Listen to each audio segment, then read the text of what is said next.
حمایت از یادت نره جگرم. تحصیل تدریس حقه هم است، چی و چرایش چی است پس تو دل به غم دخونه چشتی چون بچه در خارج میخونه درس. بعضی ها را عقلش خام است، انسان به علم دلقه دام است. یگان تایش باز فتوا میده، تحصیل برای زن کلا نرام است. تا چی وقت غفلت بیدار شو از خواب، منوزم وقت است. تا چی وقت چوب بود وقت مردمم در حال فقر است.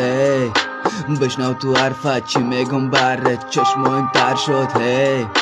بانن و دختر درس بخونه خود شاید داینده و دکتر شد.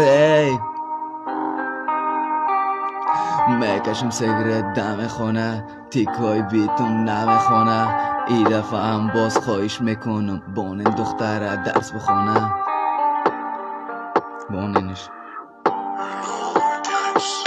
گم کردم باز آینده را دم رویم یک آینه است. قلم ما گرفتن خو ای کتابچه بفایده است. دخترها هم حق دارن در اینجا باید تحصیل کنن، اونا برای نسل بعدی بزرگترین آینده است. گم کردم باز آینده را دم رویم یک آینه است. قلم ما گرفتن خو ای کتابچه بفایده است. دخترها هم حق دارن باید اینجا تحصیل کنن، اونا برای نسل بعدی بزرگترین آینده است.